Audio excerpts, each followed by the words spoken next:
To be honest with you, this is disgrace for Augusta to look like it look. Talk and talk, but that's all been done for years and years. Talk, talk, talk. There's no doubt that this area, Hyde Park, and a lot of these areas have been neglected, real things. And I mean, I say that anyway. It's been neglected. It's been some things that should have been done a long time ago. Now we're trying to correct it.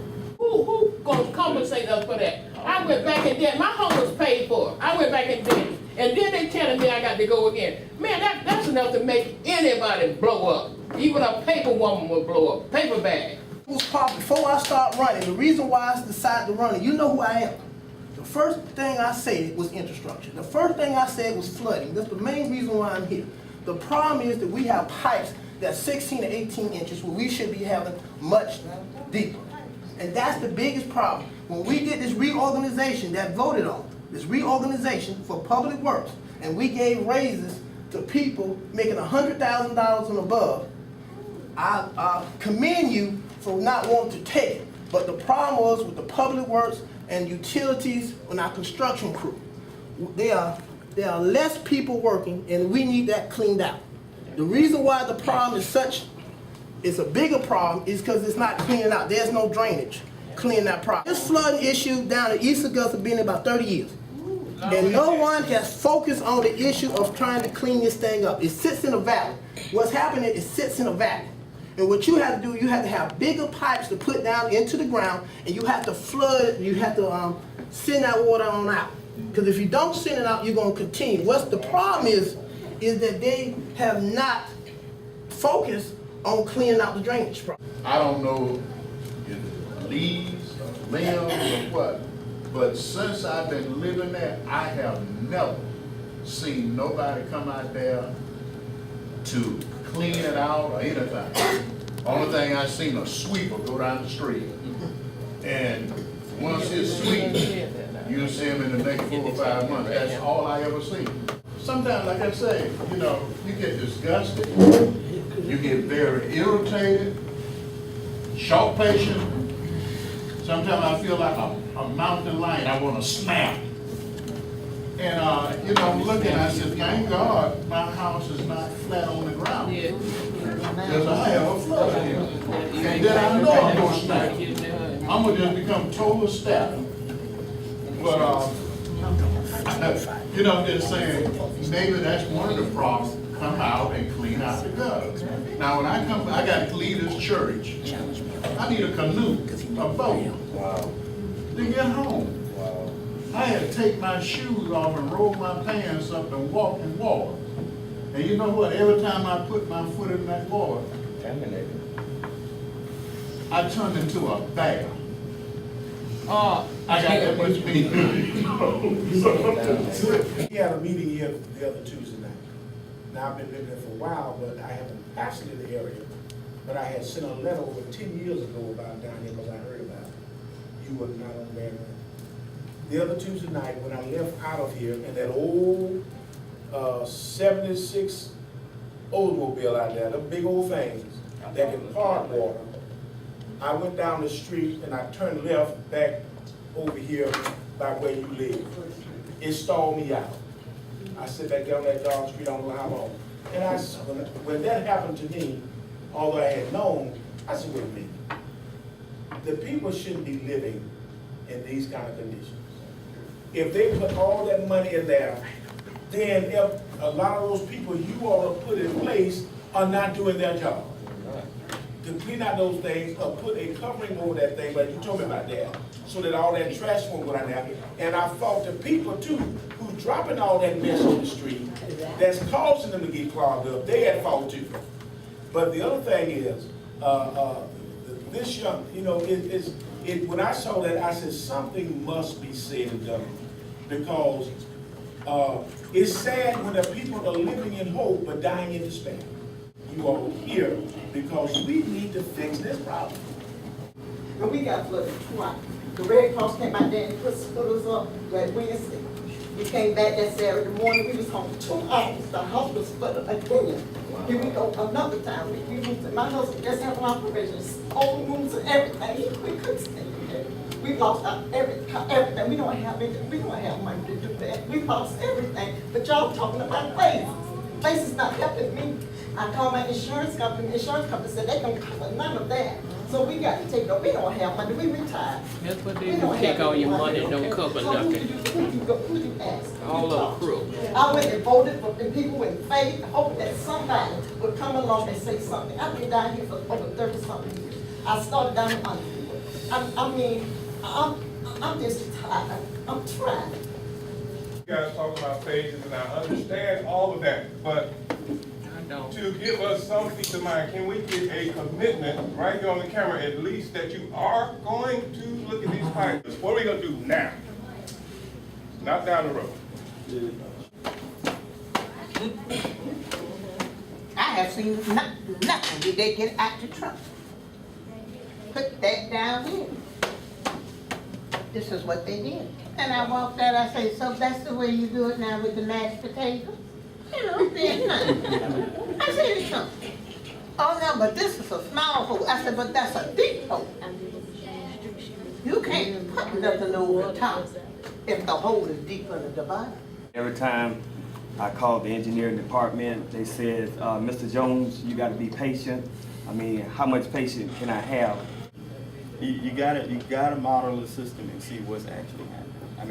I mean, I can sit up here and tell you, well, we want to do this, we want to do that, but we gotta stop. Should it happen a long time ago? Yes. Yeah. We're looking at a timeline of when things, as you have it proposed at this point in time, Yes. when things will roll out. If we get the stormwater program, we're looking to present this next month.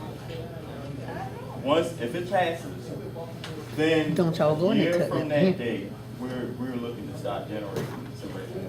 But at this point, don't you need to know, because you said I need my designs, I need to know where things are. It would seem to me, it would be in our best interest if you're out right now analyzing, if that makes sense. Because even if you get monies versus you don't get monies, you need to know where things are. Well, that's what we're trying to do right now. We're actually, Okay, see, that's what are you moving? yes, we're actually trying to inventory. We've actually got some of the systems downtown and here that we're actually doing an inventory on. We're actually doing that in-house. We're using the staff that we actually have right now, just to save, just because we don't have funds for that. Streets, and my name is Anne Marie Hanson, Yes. and the house next to mine is 400 right at the corner of Ottman Streets and Bruce Streets, and then the little sewer line is just about that large. And what we need is one of those real large sewer lines to carry the water off. But they told me they was gonna fix it, but they haven't fixed it yet. I'm off Riceboro Road. I called the engineer. They came out to my house. We got flooded twice. And this is what he told me. How old is your house? I know it's been here ever since I've been here. And he said, do you know how much it would cost to fix this, put all new drainage in this system? He said, he said hundreds of thousands of dollars. And he said, we're not gonna do it. 706-796-5069. That's my direct number. Considering that this water situation is, we're talking about taxpayers and we're talking about health risks as well as property values, isn't there some emergency funding that could be available, either in the form of grants or discretionary fund or something, given the facts of how long this has been taking and the fact that you're hearing people I'm seeing people on fixed incomes, I'm guessing, that are having these issues. Is there anything that you can tell us about something that might be available? The stormwater utility fee is the way to go. If you have money, let's take that money and clean up Hyde Park. And we can do that, and I believe from my heart, and let us go on with our life in our home. If not, then get us out of there and compensate us for the money we done spent that the city calls us to do it because they wouldn't tell us what they was gonna do. You can't come down here 3 years, election years, and try to soothe the people because they're not going to vote for us. That's exactly what They're not sheep. And the fact of the matter is this. For the last 3 years, the only conversation has been the T Center and the parking deck. Amen. Not about the people that suffer. That's right. Now, These people got a serious issue in here. I can tell you every flood in Richmond County. You know I've been down there. Bungalow Road, flooding 20 years. Peach Orchard, Lumpkin Road, 20 years. Yes, well, 30. Southside, swimming pool, you better bring a rowboat. Down Hyde Park, everybody know Hyde Park. Hello. Out here now, developing to be another situation like we have. Nothing's being done. Now you said the stormwater drainage plan, okay, that may help out. But in the meantime, pipes should have been in the ground. Infrastructure should have been in the ground down here years ago. Years ago, when the money was there. Before even y'all even came on the scene. Brownfield. You know, what is going to happen? These people know what is going to be done to alleviate the problem they have now with their homes. It's becoming a health hazard. You're going to draw mosquitoes. You're going to draw a lot of some everything else in there. Lucky to have snakes in the water. What is going to be done to help these people? What is going to be done to help? That's what they want, a concrete answer. What can you tell them going forth today? What you can start Monday? And politicians and that type of stuff. My thing would be that go down there and let them know what your frustration is. Hey, B, we done did that, baby. You know we done did that. We done did that. I mean, because at the end of the day, Lord Jesus. This area had numerous elected officials, okay? But that says a lot about them, okay? Because, you know, you don't come in time of emergency. You're here all the time. And somebody either gonna help them or they're not gonna help them. let me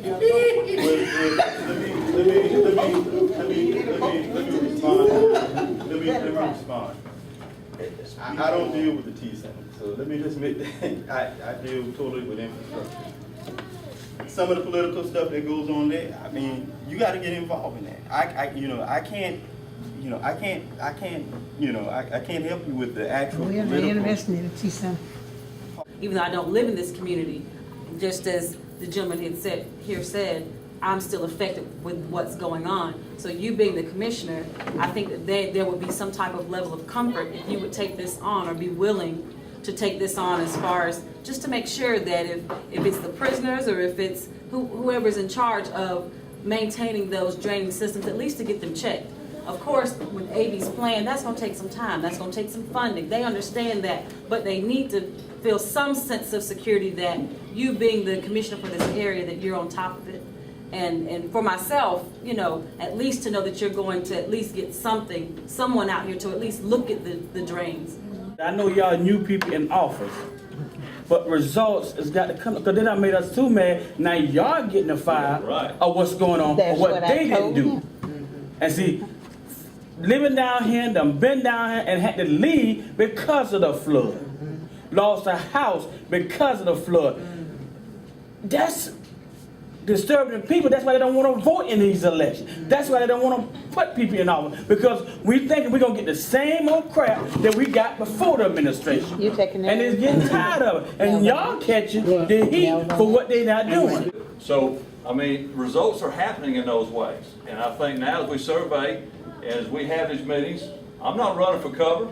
I come right in here, and that, you know, that's what it's going to take, is we dialogue, have the communication, give us a little time to work on some things. We hear the frustration. We understand. See, I hear what you're saying about the phases and stuff, and that's good. Okay, this East Boundary and Delta Mountain have been on that phase before you got there. Right. It's been on that phase before y'all got there, and the phase hadn't come to us yet, and we still getting flooded. We're still getting built with the flood. Even maintaining or cleaning it, you still may flood. Let me say that again. You still may flood, because you may have a system outside of East Boundary, downstream somewhere, that comes in that ties into it, where it might be a system that's not adequate, and you don't know if it's adequate enough until you actually know where it's at, and until you actually analyze. That's why I say you got to analyze the whole entire system. You couldn't even walk in my house.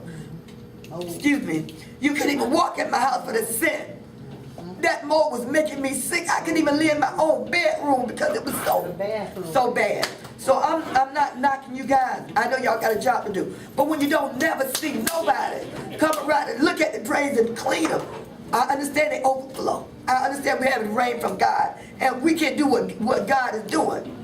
But the point is, if we just could see somebody every now and then, People getting paid, they're supposed to be doing this stuff. They get paid, but we don't see them. But ever since we had consolidation, we ain't had nothing. We need the city council back, we need the city police back, and all things, let the county stay out there where they is, and let us stay where we is, and y'all go wherever y'all wanna go, because y'all ain't doing nothing either. Y'all concerned about the T-Center, the Marriott, and the this and that downtown. We need some folks out here in the city to help us and get this place straightened out. It's still home, but just as dark as it can be. It and is. over there in East Augusta, it's dark back over there, but we don't have enough lights down there. And she's right. And I told you about that big large pothole on Wallace Street. It's at Wallace Street and Aiken Street. The week that my house that flooded, I'm on my way home and had everything blocked off. So I'm trying to find me a way to get back up Wrightsboro Road. I came through, I don't know whatever that street was, and it was pitch dark. Not knowing that street myself, I drove in it, and when I drove in it, my car the water was up to my door. I couldn't go backwards, and all I could do was pray. I went through that road in a flood with my car up in the water like that, and all it was doing is took the like this in, and I know it was God that kept me through, because if I'd opened my doors, I'd have drowned. There was no light that let me know that it was flooding right there. Unless we continue to voice our concerns, have our pastors, have your neighborhood associations, and have any other persons you can to continue to keep this at the forefront, then change will start coming. But if we go home and sit down after the day and do nothing, what you want to expect? Nothing. Because they are humans just like we are. Some things we neglect to do and we won't do whether we paid or not. Exactly. And this lady here about to tear my heart up about what's happening with her. People don't have the money, and they've been promised this and promised that. You voted for the people, and something you got to stop doing is stop voting for them folk who ain't gonna do nothing or who not doing anything. And when you keep putting the same one back in office, you just bad. That's right. See, so if they ain't gonna do it, don't vote for them. Lord, help us as people not to lump everybody together, because we're all individuals you made with unique gifting. We just ask that you give us wisdom as leaders, courage to fight the battles when no one else will fight. And we just pray that we be efficient in the departments that we do now, that we bring relief in not only this area but throughout greater Augusta. Yes. Because there's needs all throughout our great city. Yes. So Lord, I pray for those that are hurting right now with flood and being flooded out in their homes. Just pray you make a way for them. And Lord, I'm a leader that doesn't have all the answers all the time, but I know that we're working on things to bring relief. Yes. I just pray the frustrations in many of these people's lives that you would help us to walk together to make this area better. And as we walk together, we'd walk through this city and make it better as well, because of what we're able to accomplish together and by your power. I think Reverend Fryer and his lead here continue to help this church to be a beacon in this area with the other elements that he talked about, with youth, with crime, with abandoned housing, all these things that plague us. But Lord, we're making huge strides, and I just pray that people would see what we are doing. A production of Anibal Ibarra. AnibalShow.com. AnibalShow.com.